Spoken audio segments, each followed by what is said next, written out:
If you've ever read Jesus' parables, you realize there is deep spiritual meaning and practical life lessons of love, grace, and even warnings for Christians and others.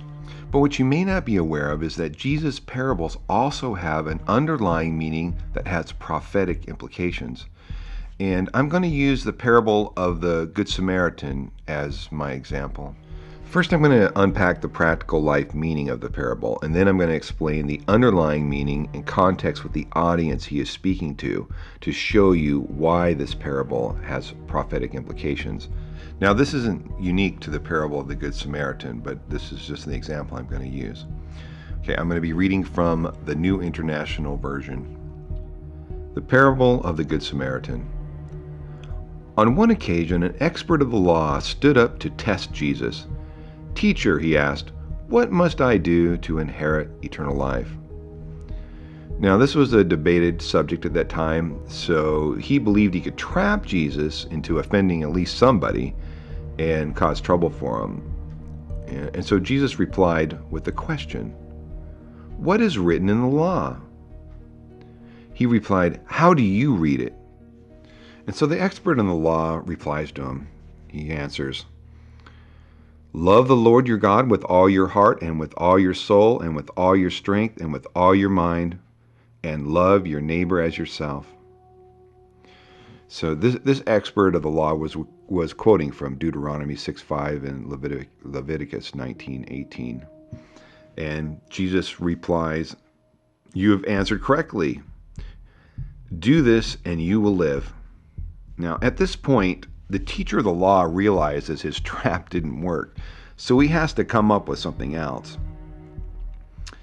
And it says, "But he wanted to justify himself, so he asked Jesus, 'Who is my neighbor?'" This is what Jesus was waiting for. He was going to spring the trap back on him. So now he launches into the parable of the Good Samaritan. And it's important to understand that the Samaritans were mixed blood Israelites who believed in the God of Israel, but also worshiped other pagan gods. So they were very much disliked by the Jews. And the opposite was true as well. They didn't like each other. So we're reading the story with this understanding in mind. In reply, Jesus said, "A man was going down from Jerusalem to Jericho when he was attacked by robbers. They stripped him of his clothes, beat him, and went away, leaving him half dead." Now, the road from Jerusalem to Jericho was an actual geographical location. It was known as the Way of Blood. Robbers would commonly ambush people and murder and rob them as they were traveling down that road. It was about a 17-mile trek. And at that time, clothing was very valuable. So they beat you, robbed you, and stripped you naked, leaving you dead or dying. Obviously, being injured and naked, you're going to die of exposure. And so this man was in serious condition. All right, so let's continue reading. A priest happened to be going down the same road, and when he saw the man, he passed by on the other side. So too, a Levite, when he came to the place and saw him, he passed by on the other side. So we see this Jewish priest and a Levite, men known for their piety, passing this man by. The man likely had little chance of survival, and helping him was dangerous. It would slow you down and leave you vulnerable to being ambushed yourself. A Jewish priest would even be defiled for touching a dead body. So these men could justify in their mind leaving this man on the road. And they had reasons that allowed them to kind of justify in their mind that, we should leave this guy. It's not worth it. And getting involved with this man was a serious risk to themselves. So they were looking at, instead of looking at, what will happen to this man if I ignore him, they were saying, well, what would happen to me if I helped him? So you can kind of see the kind of heart they had.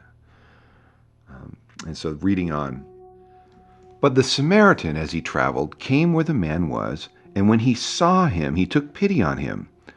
He went to him and bandaged his wounds, pouring on oil and wine. Then he put the man on his own donkey, brought him to the inn, and took care of him. The next day he took out 2 denarii and gave it to the innkeeper. "Look after him," he said, "and when I return, I will reimburse you for any extra expense you may have." So now Jesus confronts the teacher of the law and the other Jewish leaders standing there with him. "Which of these 3 do you think was a neighbor to the man who fell into the hands of the robber?" The expert of the law replied, "The one who had mercy on him." Jesus told him, "Go and do likewise." Now, so the Jewish leaders would have been aghast hearing this parable that makes the Samaritan man the righteous neighbor to this Jewish man left for dead on the road. The Jewish expert in the law couldn't even say the name Samaritan man. He says the one who had mercy on him. So you can see that this was really uncomfortable for him.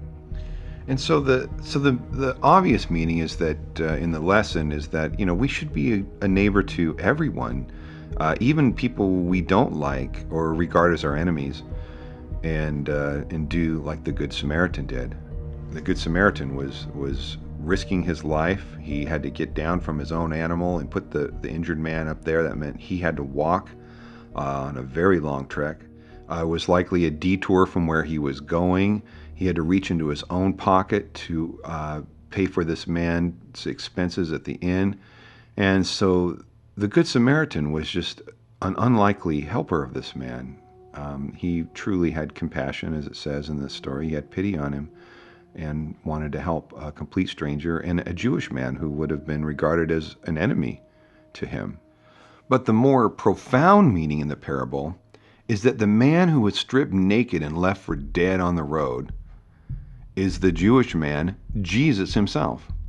It is the Jews who, in large, reject Jesus, and the Gentiles, like the Samaritan man, who receive him in the early Christian movement. The parable is both a prediction of his own suffering and rejection, and then the early Christian movement dominated by Gentiles that followed these events. This meaning was first noted by Augustine of Hippo back in the 4th and 5th century, and some have dismissed it as a mere coincidence. But this is actually the key to unlocking the meaning of all the parables being told to the Jewish leaders. Whenever Jesus is telling a parable to the Jewish leaders, he is always talking about them in relationship to himself in the parable. He is contrasting them with those who are lost and will come to him and those who will not come to him. So this meaning is not a mere coincidence. We see this in the parable of the Good Samaritan that we just read, the parable of the lost sheep, the parable of the prodigal son, the parable of the 2 debtors, the parable of the great banquet, the parable of the wicked husbandman. In the parable of the wicked husbandman, the meaning is very transparent. We see a series of servants representing the prophets who were rejected by the Jews, and finally the son, who is the heir, who these wicked servants decide to murder. And so Jesus is, putting a picture of himself into these parables and contrasting that with the Jewish leaders who are listening to him. And in the parable of the wicked husbandman, it even says that the Jewish leaders perceived that he was talking about them.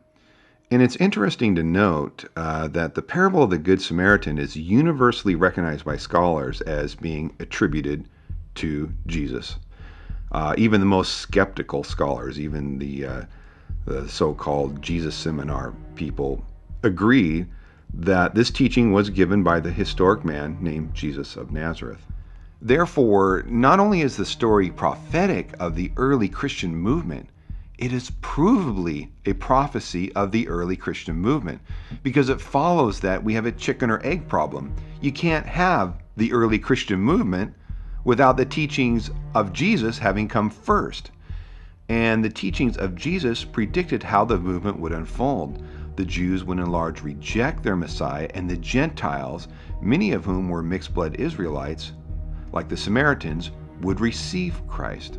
So in these parables, we have this very blatant prophecy of the early Christian movement unfolding before the Christian movement existed.